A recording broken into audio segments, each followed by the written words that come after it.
총신대 총동창회장인 것이고 정부협의회 대장이시고 호국 제1교회를 시무하시는 김종원 목사님 나오셔서 말씀 전하실 때 큰 은혜 받으시길 바랍니다. 나오실 때 큰 박수로 환영해 주시면 고맙습니다.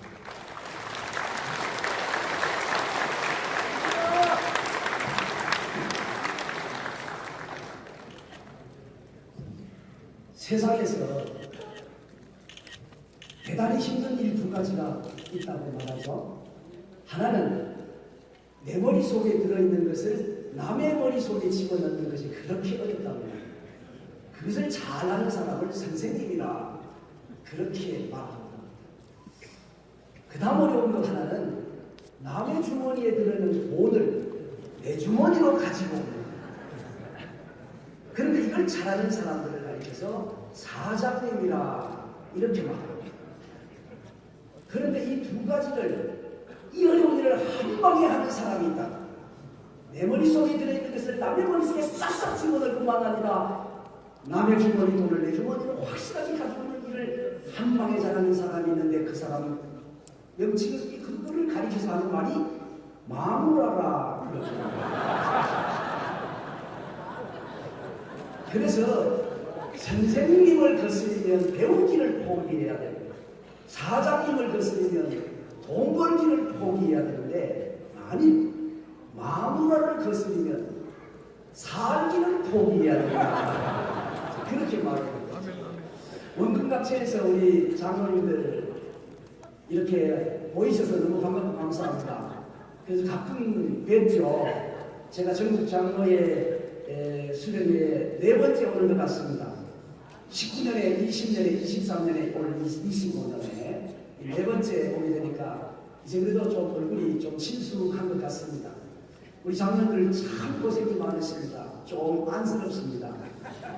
목사님과 성도들 사이에 끼어가지고 샌드위치가 돼서 얼마나 힘이 드시지 않습니까?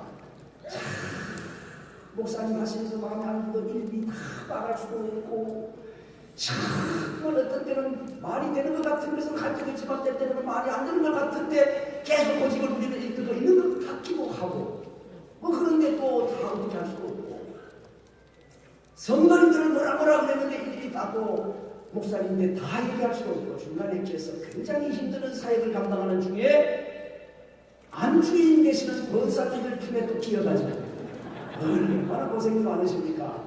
이번 수련회 기간 동안에 참 평안히 쉬는 시간이 되시기를 바랍니다. 네, 권사님도 만만찮아요. 아멘 보니까 굉장히 힘이 드시는 것 같습니다. 권사님들도 만만치 않습니다. 그렇죠? 보통 남자들이 나이가 들면 좀 기가 죽는다 하대요.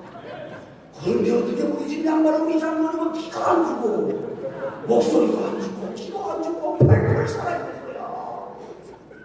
그 주방위에서 권사님들 고생 많으셨습니다. 이번에 잘 편히 쉬시고 은혜 받는 시간 되시면 좋겠습니다. 참 어려운 시간을 받았습니다. 여러분, 사이다를 뚜껑 따는 게 어렵습니까? 따는 뚜껑 마시는 게 어렵습니까? 뚜껑 따는 게 어렵잖아요. 뚜껑 따놓은 거는 이렇게 따로서 마시면 되거든요. 뚜껑 따는 게 어려운데 이 집회 처음 시작 뚜껑 따는 게 그렇게 어려운 거예요. 근데 내 머릿속에 들은 걸 남의 머릿속에 집어넣는 이것도 굉장히 어려운데, 이 뚜껑 따는 시간에 와 있으니까 대단히 어려운데, 어쩔 수 없이 여러분이 좀 불쌍히 여기시고 긍휼히 여기셔서 아멘도 좀 해주시기를 바랍니다. 첫 시간에 설 때마다 굉장히 어렵거든요. 근데 이 어려운 시간에 거기다가 첫 시간인데다가 또 뭐가 어려우면 이 다음 시간이 밥 먹는 시간이잖아요. 시간이 만약에 조금 오버되면 이걸 바가지로 먹는 거예요. 이게 밥을 먹는 게 아니라 욕을 먹게 생겼잖아요. 안타까운 시간에, 어려운 시간에 여러분이 좀 잘 협력해 주시면, 제가 또 원로 목사님을 19년 모시고 살아는 경력이 있으므로 알아서 잘 맞출 줄 압니다. 여러분들이 얘기하겠습니다. 참 잘하셨습니다. 이번에 수양에 큰 은혜 받으십시오.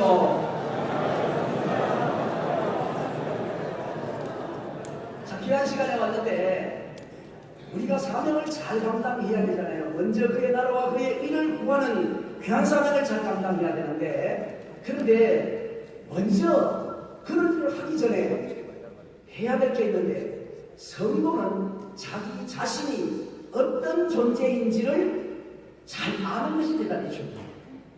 델포이 지어지는 아폴론 신전이라고 하는 그 신전에 여러 글이 쓰여 있었는데, 그 중에 하나가 잘 아는 말, 너 자신을 알라, 이 말이죠. 그 말을 소크라테스라는 사람이 적용을 하고 풀어서 유명한 말로 만들어 놓았습니다. 그런데 이 말을 다양하게 표현하면 어떻게 되느냐 하고 제가 챗 GPT에다가 문의를 했어요. 너 자신을 알라, 이것을 여러 상황 속에서 표현하면 어떻게 되냐 물었더니 이렇게 답이 나왔어요. 자기 자신을 직시하라. 너 자신을 좀 돌아봐. 자인식 온 해라. 너 지금 자존감 오바야. 네 주제를 알아라. 꼴깍 떨지 마. 주제 파악 좀 해. 뭐 이런 표현이 된다는 거예요. 이걸 그냥 쉬운 말로 말하면 이 말입니다. 알라 지 꼬라지. 지 꼬라지를 좀 알라 이 말이죠. 자기 꼬라지가 뭔지를 모르고 막 그런다 이거죠. 우린 여러분은 뭐 저같이 저도 우리는 우리 꼬라지를 잘 아십니까?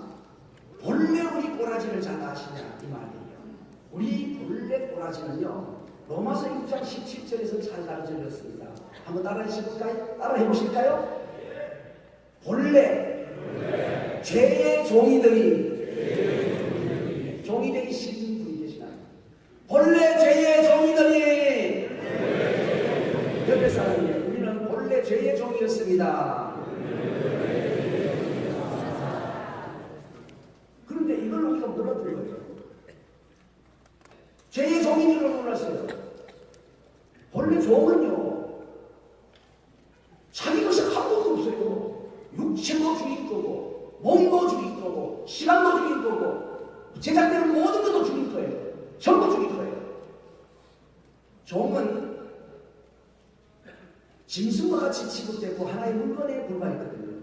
그래서 짐승에는 두 종류의 짐승이 있다고 말했습니다. 한 종류는 말을 못하는 짐승이고, 그거 진짜 짐승이고, 한 종류는 말하는 짐승입니다. 그것이 종입니다. 그러니까 우리 종이 없는 시대에 살아서 이론으로 영화로만 대충 보고 지나서 체험하지 않으므로 비참한 걸 잘 느끼지 못한다니까요. 그런데 우리는 본래 죄의 종이었습니다. 우리 자신을 똑바로 알아야 된다니까. 멀쩡하게 생겼는 것 같은데 본래는 죄의 종이었다고. 그런 우리를 하나님께서 예수 그리스도의 피값으로 사주셨어요. 그래서 하나님의 종이 되었습니다. 그래서 로마서 6장 22절에서 하나님의 종이다 이렇게 말합니다. 로마서 6장 17절에서 본래 죄의 종이더니, 그랬는데 로마서 6장 22절에서 하나님의 종이다 이렇게 되었습니다. 그런데 하나님께서 우리를 하나님의 양자로 삼으셨습니다. 로마서 8장 15절에 보면 하나님께서 우리에게 양자의 힘을 주셔서 아빠 아버지라 부르게 하셨느니라 이렇게 말씀하셨어요. 여러분이 질문을 하나 드려볼까요? 여러분 가정에 거리의 불량자를, 깡패, 하여튼 도둑질하고 아주 이 불량자를 양자로 데려다가 키울 용기 있으십니까? 대답을 안 하시는 분들은 뭐 그래서 좋겠다는 말입니까? 뭐 무슨 말입니까? 그럴 용기 있어요? 진짜 있으시죠. 양자 키우십니까? 앞으로 그거는 믿을 게 못 돼요. 지금까지 안 키우시고 이제는 보니까 나이가 아니고 연세가 되신 것 같은데 아직까지 안 하신 걸 언제 또 양자로 키우시겠어요? 양자 키우는 게 대단히 어렵죠. 그래서 양자 잘 안 되는 거예요. 그런데 양자를 데려오는데 그냥도 어려운데, 만일 그 불량자를 내가 양자로 데려오기 위해서 내 친자식과 바꾸기를 해야 된다면 그래도 양자를 데려올 수 있는 의미가 있겠나요? 한 걸음 더 나가서 내 그 양자를 하나 데리고 오려면 내 친자식을 죽이고 대신 양자를 데리고 올 수 있다면, 그러면 양자 삼으실 수 있겠습니다. 혹시 우리 목사님 오다가 뭐 더위를 잡셨나? 그럼 무슨 말도 안 되는, 그게 뭐 질문이라고 말을 하냐? 말도 안 되는 말을 그렇게 하느냐? 그냥 양자 키우기도 어려운데, 불량자하고 바꾸치기도 어려운데, 내 친자식을 죽이고 양자 삼는 일을 내가 하겠다고? 죽인다고 해도 내가 할지 못할지도 모르는데 스스로 그것을 하겠다고? 이거 무슨 말도 안 되는 말을 지금 이 시간에 그렇게 하겠느냐고 말을 하겠죠. 그런데 이 말도 안 되는, 이 말도 안 되는, 이 말도 안 되는 이것을 하나님이 하셨습니다. 우리는 하나님 앞에 원래 죄인이었습니다. 하나님 앞에 원수였습니다. 그런 우리들을 세상의 거리의 불량자보다도 더 형편없는 우리 존재를 양자삼 아들 예수 그리스도를 십자가에 내놓아 죽게 하셨습니다. 이분이 우리 하나님이세요. 우리가 하나님의 양자되게 하시기 위해 가지고 예수님은 자기 자신의 목숨을 십자가에 내놓으셨다. 말도 안 되는 이 말이, 이런 일이 오늘 우리 속에 일어난 거죠. 그래서 오늘 우리가 이 자리에 앉아서 하나님을 아버지라고 부를 수 있게 된 것입니다. 얼마나 감사합니다. 아버지 엄마가 친아버지 엄마일 때 내가 자식이고 아버지 엄마라고 부르잖아요. 근데 아버지는 친아버지인데 친아버지하고 사는 진짜 부인이 내 엄마가 아닌 자식이 있죠. 다른 엄마가 있는 그런 경우 있잖아요. 그럴 때는 아버지는 진짜 내 아버지 맞는데 조선시대에 아버지라고 부를 수 있었어요, 없었어요? 못 부르었어요. 아버지 진짜 내 아버지 맞아. 근데 엄마가 아버지하고 사는 그 참 진짜 그 부인이 그 엄마가 내 엄마가 아니야. 다른 형이 내 엄마가 된 거예요. 그래서 아버지는 내 아버지 맞는데 아버지라고 못 불렀답니다. 그런데 양자는 아버지도 내 아버지가 아니야. 엄마도 내 엄마가 아니요. 그리고 나는 동네 근대로 있는 집안의 애도 아니요. 양반집에도 아니었고 죄의 종이었어요. 근데 그 죄의 종이었던 나를 진짜 아버지 엄마가 내가 아버지가 아니야. 내 아버지 아니야 지금. 그런데 양자 삼았어요. 서자도 아버지를 아버지라고 못 불렀는데 양자에게 감히 아버지라 부를 수 있는 특권을 주신 겁니다. 생각하면 생각할수록 얼마나 감사합니다. 이 말도 안 되는 놀라운 일들이 우리 속에 일어나고 보니까 정말 하나님을 찬양하지 않을 수가 없는 거예요. 찬양하지 않을 수 없어요. 늘 울어도 너무 멀어서 못 갚을 줄 알아. 몸 밖에 들릴 것 없어 이 몸 가지니라.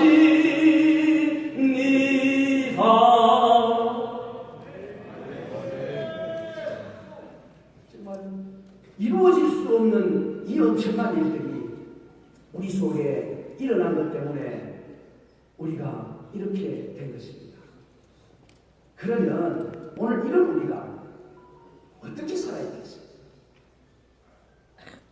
죄의 종이었는데 하나님의 종으로 삼으시더니 종 치워버리고 양자 삼았습니다. 아버지라고 부르게 하셨는데 그 정도가 아니라 아빠라고 부를 수 있는 특권까지 주셔서 오늘 여기까지 세워주셨는데 우리가 어떻게 살아야 되겠냐? 어떤 마음으로 하나님의 의를 이루고 하나님의 의를 구할 수 있겠냐? 그 마음. 오늘 빌립보서 5장 2장 5절을 말씀합니다. 이 마음을 품어라. 그리스도 예수님의 마음이라. 그 그리스도 예수님의 마음은 어떤 마음입니까? 마태복음 11장 29절을 말씀합니다. 나는 마음이 온유하고 겸손하다. 이렇게 말씀했어요. 그래서 우리가 품어야 될 예수님의 마음은 두 가지를 생각할 수 있는데, 하나는 온유한 마음입니다. 온유한 마음이라는 말은 친절하고 너그러운 태도를 이야기하는 것입니다. 그러니까 조금 그냥 간단하게 우리 피부적으로 얘기하면 남을 나처럼 대하는 자세이면 될 것 같아요. 여러분 자기 자신을 얼마나 사랑하지 않습니까? 자기 자신에 대해 얼마나 관용하지 않습니까? 다 봐주고 넘어가잖아요. 남을 손가락질 하듯이 만약 그랬다면 내가 견뎌내겠습니까? 나는 다 어쩔 수 없었다고 관용합니다. 그럴 수밖에 없었다고 덮고 지나갑니다. 내 스스로를 얼마나 챙기는지 몰라요.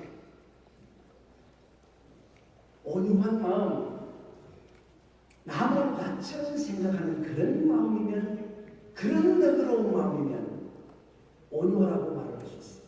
그래서 온유라는 말은 언어의 의미가 친절하고 너그러운 그런 태도를 말한다, 이렇게 말하거든요. 그러니까 그 친절하고 너그러운 태도 단어 이야기가 아니라 피부적으로 다른 사람을 누구처럼 생각하면 된다고요? 나처럼 생각. 내가 배고프면 먹잖아. 남을 나처럼 생각하면 그 사람이 배가 고플 때 먹을 거 줄 수 있어. 내가 나를 향하여 뭐 덮고 지나가잖아. 그럼 다른 사람이 하는 말에 대해서 이렇게 저렇게 봐줄 수 있는 일들이 일어나게 되는 거죠. 그래서 구체적으로 삶 속에서 두 가지만 그냥 이야기를 하려고 합니다. 온유는 성질을 일단 내지 않는 것이다, 이렇게 말합니다. 너그러우니까. 여러분 우리끼리 뭐 식구들이니까 다 같이 얘기할 수 있는데, 성질 잘 내십니까? 안 내십니까? 적대적으로 말고, 여러분 당연하시다가 혹시 큰 소리 나는 경우는 없습니까? 있습니까? 큰 소리를 응원하면 되잖아요. 왜 큰 소리를 내요? 왜 이상하지? 응원하면 되잖아요. 작은 소리도 다 듣는데 왜 소리를 질러요? 네, 처음에 때도 왜 소리를 지르는 거예요? 그다음 다른 사람 그게 전국에 지금 막 방송이 되고 있는데 말이에요. 창피해서 죽겠어 진짜. 회의 때는 성령님이 역사 안 하시는 건가? 왜 소리를 지르는지 상의하나? 노예하나? 정의하나? 집에서는 바가지가 덜해서 샌다니까 집에서도 큰 소리가 나겠지 뭐, 그죠? 자, 좀 큰 소리 치지 말고 성질 내는 걸 좀 잘 관리했으면 좋겠어요. 정말 저분이 다른 사람하고 시원하게. 우리 예수님은요, 고난 앞에서도 큰 소리 안 내셨어요. 그 재치를 맞으면서도 욕하지 않아요. 그냥 참고 지나실 거예요. 십자가에 못이 박히면서도 그냥 참고 넘어가실 거예요. 이 모습을 빌립보 2장 8절은 죽기까지 복종이 했다, 이렇게 표현해요. 그리고 오늘 그 이사야 53장 말씀을 보면 도수장으로 끌려가는 짐승, 또 들 깎는 데 얌전하게 있는 양, 이렇게 표현했어요. 죽이는데도 가만히. 이거 오늘이라고. 오늘. 지금 옆에서 이거 옆구리를 한번 찍어보면 아는데. 저는 그런 생각이 들었어요. 정말 이번에 이곳에 오신 장로님들과 권사님들을 통해서 온유한 마음이 가득한 교회가 돌아가서 전국 교회마다 온유함이 넘치는 걸 소원하고 왔습니다. 왜 그렇게 싸우는지, 왜 총의 재판이 필요한지, 왜 싸우는지.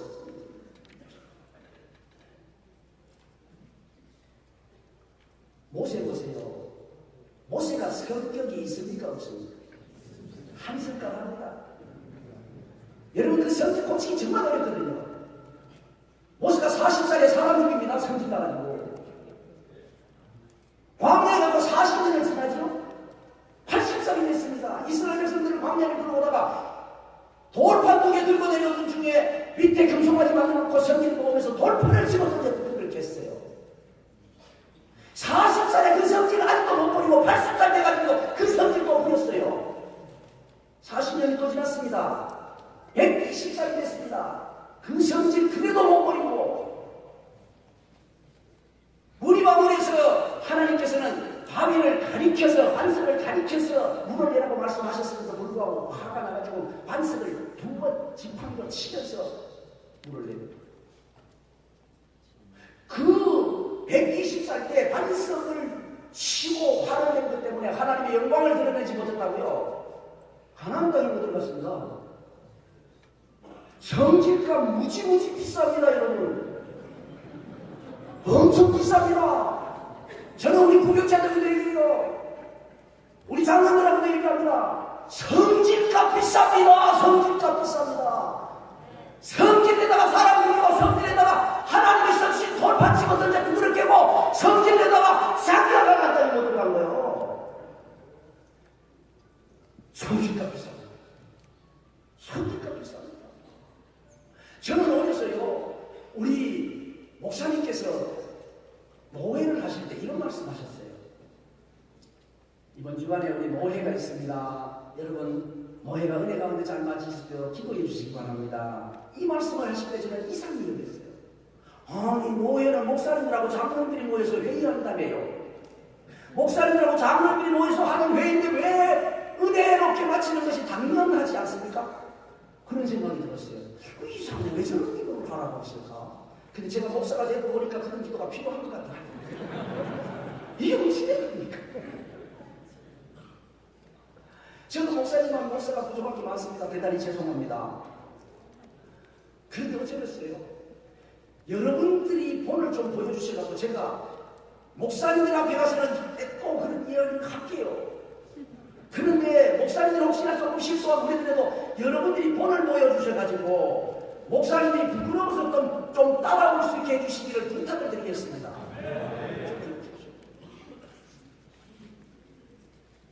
생각해보면 마음이 너무 막 슬픈 거예요. 진짜. 모세는 120살까지 그 못 고치다가 가라앉는 거예요. 오늘은 말이 좀 부드럽습니다. 누가복음 23장 34절에 보면 예수님께서 십자가에 못 박히실 때도 그 고통 중에서도 저들을 사하여 주옵소서. 저들이 잘 몰라서 그렇습니다. 이렇게 말씀하시는 거예요. 이 말을 이렇게 부드럽게 하는 거예요. 교회에서 장로들 권사님들이 언성이 높아지잖아요. 온 교회 공동체가 분위기 이상해집니다. 언성 안 높아도 얼굴빛만 달라도 분위기가 이상해진다니까요. 그러니까 우리 장로님들은요, 그냥 날마다 웃으셔야 돼요. 지금도 분위기가 어서부터 상당히 좀 식어갑니다. 제가 거북해요. 이렇게 한번 해보세요. 이렇게 손을 들어보세요. 손을 들고 이 가에 갔다가 옷을 하나 받고 끈을 하나 묶어보세요. 안 부러지게 싼 거예요. 1, 2cm 이걸 살짝 벌리시고 이리로 잡아당겨서 길에다가 갖다 걸겠습니다. 안 부러지고 진짜 이렇게 이제 이런 모습으로 좀 계셔야 돼요. 우리 장로님들 얼굴이 시각하잖아요. 그러면 교회 분위기가 이상해집니다. 공동체가 이상해집니다. 그러니까 이제 이번에 서로 만날 때마다 계속 좀 웃는, 그리고 말도 좀 부드럽기를 바랍니다. 그래서 물음표를 느낌으로 바꿀 줄 아는 사람. 왜 늦었어? 그러지 말고 오늘하고 힘들었지. 그러면요 늦은 건 자기가 더 잘 알아요. 미안해가지고 아이고 죄송해요 이렇게 된다. 또 실수했지? 그러지 말고 그럴 수도 있지. 왜 전화 안 받았어? 큰 일이 일어나지 않은 것이 있네. 뭐 이렇게 좀 말을 좀 부드럽게 좀 찾았어요. 연구해서 하셔야 돼요. 그래서 이걸 지 이렇게 좀 바꿀 수 있으면 좋겠어. 그럴 수 있어? 이걸 그럴 수도 있지. 제가 그럴 수 있어? 그럼 여러분 그럴 수도 있지. 이렇게 한번 해보겠습니다. 그럴 수 있어? 그럴 수 있어? 이제 여러분끼리도 장로님 느낌으로 그거 계시잖아요. 아니 장로가 내가 그럴 수 있어? 권사가 내가 그럴 수 있어? 아 목사님이 내가 그럴 수 있어?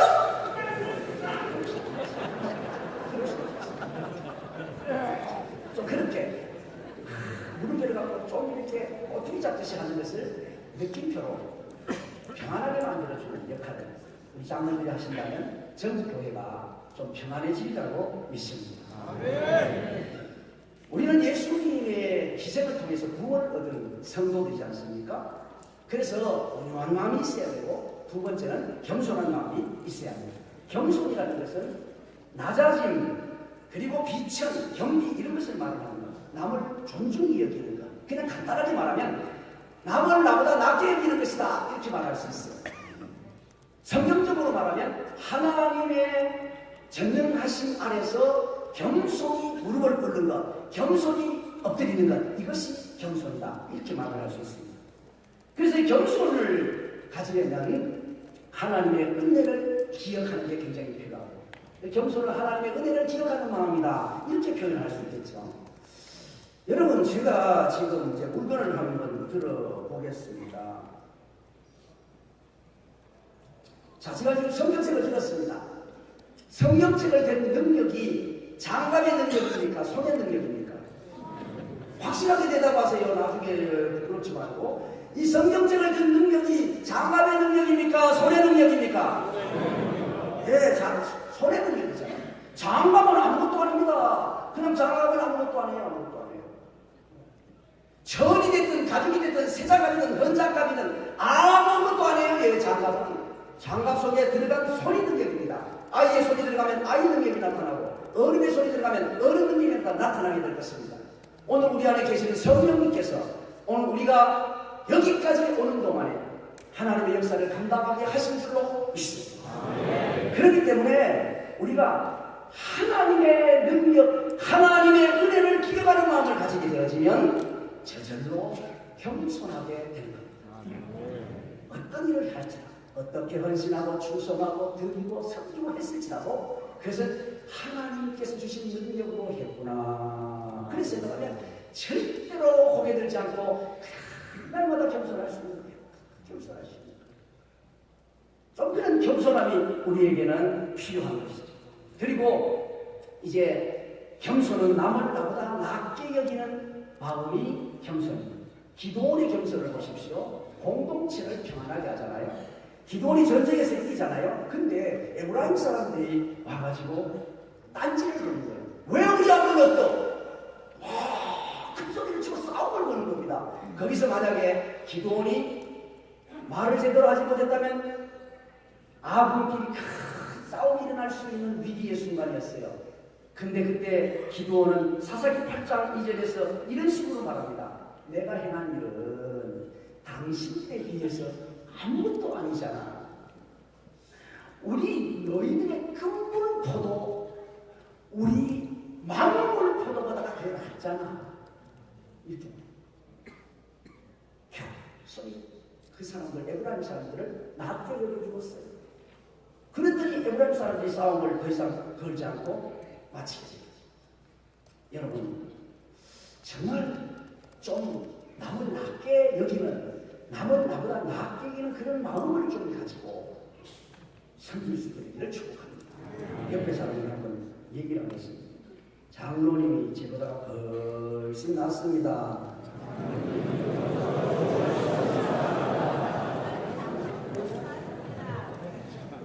근데 사실은 내가 더 나은 데를 시키려고 하기는 하는가 이렇게 생각했는지 말이 역시 없잖아요. 다시 장로님이 제보다 훨씬 낫습니다. 네, 지금 보니까 지금 그게 진실이 아니에요. 왜냐하면 옆에 계시는 장로님 자기가 나중에 그분을 향하여 장로님 제보다 훨씬 이렇게 할 텐데 사람은 여기는 장로님도 훨씬 낫습니다. 네, 진짜 우리끼리 그러실 거예요. 다시 자세히 보고 상대방을 직접 칭찬이 되도록 얘기를 해야지. 그래? 듣는 말이 기분 나쁘게 하면 안 되고, 권사님이 저보다 훨씬 낫습니다. 장로님이 저보다 훨씬 낫. 시작!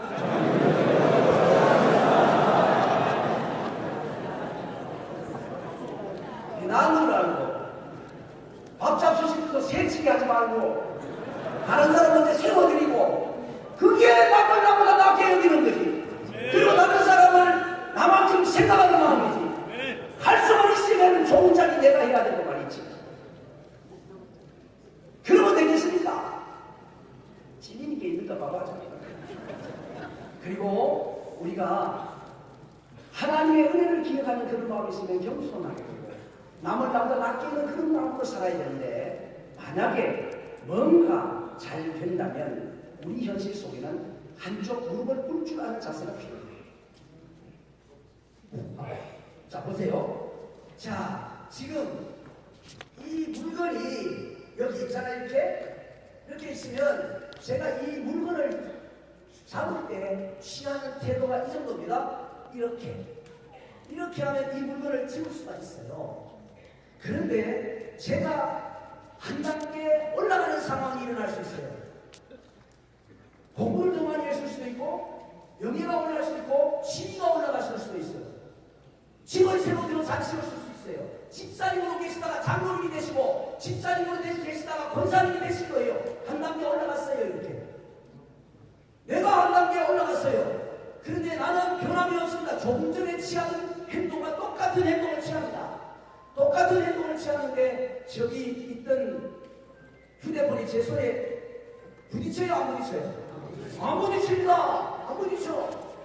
그러면 휴대폰이 제 손에 부딪히려면 한쪽 무릎을 꿇어야만 됩니다. 꿇어야만 치울 수 있어요. 그러니까 내가 한 단계 좋아졌다, 성공했다, 승리했다, 그렇게 된다면 내가 한쪽 무릎을 꿇어야 조금 전에 휴대폰과 손이 닿을 수 있게 되는 거예요. 만일 내가 더 좋아졌는데 나는 변함이 없으면 다른 사람이 가르쳐서 도도해졌다고 말을 하는 겁니다. 교만해졌다고 말을 하는 겁니다. 왜냐하면 자기에게 손이 미쳐오질 않거든요. 그런데 내가 한쪽 무릎을 꿇게, 내가 한 단계 높아졌으면 내가 한쪽 무릎을 꿇어야 그 밑에 사람하고 손이 닿치는 거 아니겠습니까? 그때에 그 사람은, 제 사람은 변함이 없어, 이렇게 말합니다. 내가 변했어요. 어느 정도로? 한쪽 무릎을 꿇을 정도로. 내가 한쪽 무릎을 꿇는 정도로 변했기 때문에 남들이 변함없는 사람이라고 말을 하는 겁니다. 만약에 내가 변단계가 올라졌다, 더 훌륭하게 됐다, 그러면 한쪽 무릎을 꿇는 정도가 아니라 두 쪽 무릎을 꿇고 거꾸로 엎드려야만 이것을 지을 수가 있어요. 그러니까 오늘 우리 장로님 여러분들이요, 여러분의 삶에, 우리 권사님 여러분들이 여러분의 삶에 뭔가 조금 더 좋아지는 일이 있거든. 더 훌륭하게 되는 일이 있거든. 더 성공하는 일이 있거든. 한쪽 무릎을 꿇으시는 겸손함이 있기를 축복합니다. 그리고 더 좋아진다, 더 나아진다, 그러면 두 쪽 무릎을 꿇게 되시기를 축복합니다. 개인적으로도 그러하고 교회적으로도 그러합니다. 만약에 여러분이 섬기는 교회가 옛날보다 훨씬 더 도움이 되다, 예배당을 더 크게 지었다, 그러면 그 교회 목사님과 장로님들이 한쪽 무릎을 꿇으셔야 합니다. 두 쪽 무릎을 꿇고 엎드리셔야 돼요. 그래야 다른 교회에서, 작은 교회들이, 성장하지 못하는 교회들이 변함없는 목사님, 변함없는 장로님, 변함없는 교회라고 말을 하게 됩니다. 그렇지 않으면 도도해졌다, 교만해졌다, 그렇게 말을 하게 되는 겁니다. 이런 겸손함으로 오늘 우리 한국교회를 살리게 되기를 축복합니다. 우리 교회를 살리게 되기를 축복합니다. 정말 우리가 살아가야 되지 않겠습니까? 말씀을 냈습니다. 인생이 절대로 피할 수 없는 두 가지가 있습니다. 그것은 죽음과 하나님의 심판입니다. 죽음과 하나님의 심판 중에는 반드시 가게 되는 곳이 있습니다. 둘 중에 한 곳은 가게 됩니다. 천국과 지옥. 그런데 천국과 지옥 가기 전에, 죽음과 심판 전에 우리는 살면서 반드시 해야 될 두 가지가 있습니다. 하나는 사명을 감당하는 일이고, 하나는 믿음을 지키는 일이고, 하나는 사명을 감당하는 일입니다. 믿음 지키는 일은 예수님을 잘 믿는 걸 말하는 거예요. 사명을 잘 감당한다는 것은 예수 그리스도를 잘 증거하는 것을 말하는 것입니다. 이렇게 사는 동안 이를 위해서 우리가 정말로 예수님의 성품을 닮아야 될 부분이 있습니다. 예수님의 마음을 품어야 될 부분이 있는데 하나는 온유이고 하나는 겸손입니다. 이제 성질 내던 거 이후로 성질 죽이시기를 바랍니다. 성질 죽이시기를 바랍니다.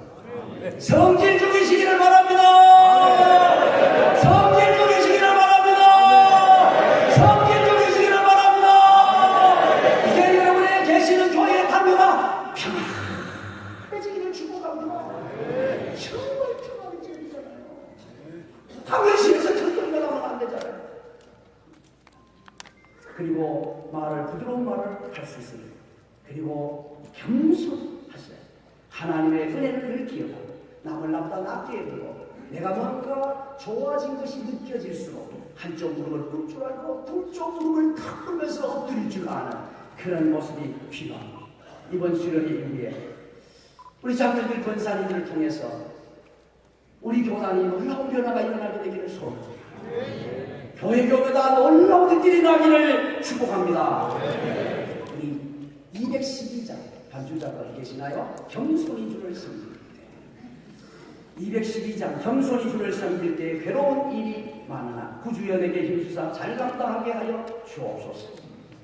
인정한 마음을 가지고 사람을 감화시키고 갈 길을 잃은 우리를 잘 인도하게 하옵소서. 이 찬양을 우리 잠깐 드린 다음에 통성으로 한번 2분 정도 기도하기를 원합니다. 하나님 아버지 온유하게 하옵소서. 겸손하게 하여 주시옵소서. 온유하게 하옵소서. 겸손하게 하옵소서. 우리 한 마음 가지고 함께 기도하기를 원합니다. 겸손히 주를 섬길 때 괴로운 일이 많아 주를 섬길 괴로운 일이 많아 괴로운 일이 내가 구주연에게 힘주사 구주연에게 힘주사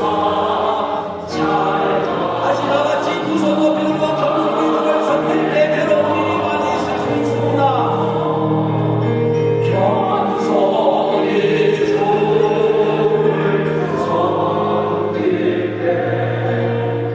때 괴로운 일이 많은 구주연에게 힘을 주옵소서.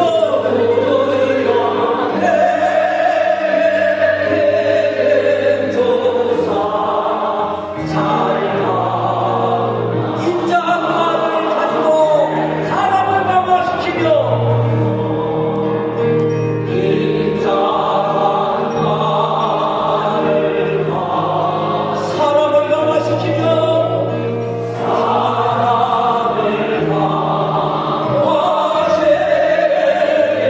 간절한 우리를 자유하게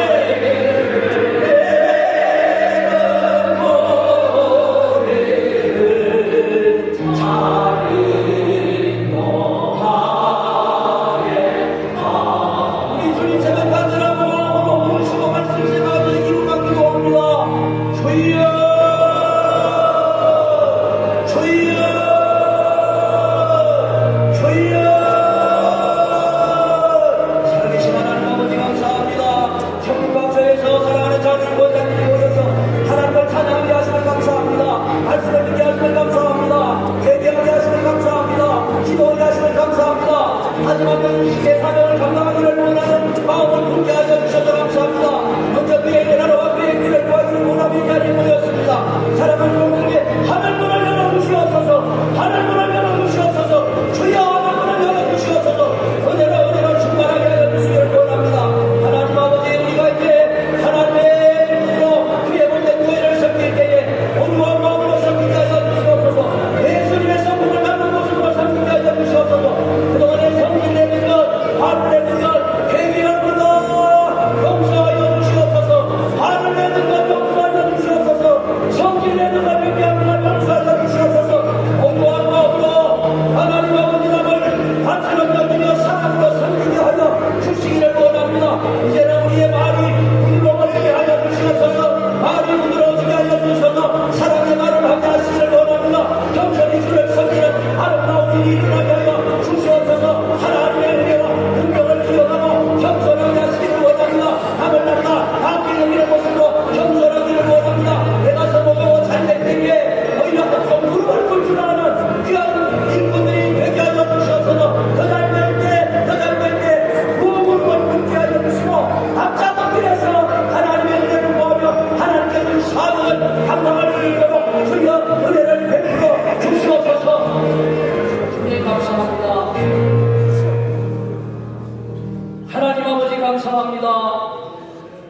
세계 선교 사역 잘 감당하게 하여 주시옵소서. 온유하게 살겠습니다. 주여 온유하게 살겠습니다. 성질 죽이고 살겠습니다. 성질 죽이고 살겠습니다. 하나님 아버지 이제 화내는 것 되게 합니다. 용서하여 주시고 부드러운 말씨 가지고 살게 하여 주시고 교회를 섬기게 하여 주시옵소서. 이번 세련이에 돌아갔더니 성도들이 듣기는 우리 장로님이 변했다고 우리 권사님이 변했다는 말을 듣게 하여 주시옵소서. 하나님 아버지 겹소리술을 섬기기를 원합니다. 주여 겹소리 섬기기를 원합니다. 남을 남나답게 여기게 하시고 이제는 더 잘 될 때마다 교회가 붕될 때마다 한쪽 무릎을 꿇게 하시고 두쪽 무릎을 꿇게 하시고 거꾸로 남자 엎드리는 모습으로 섬기게 하여 주옵소서. 남은 시간에 은혜 베풀어 주시옵소서. 예수님 이름으로 기도드리옵나이다. 아멘.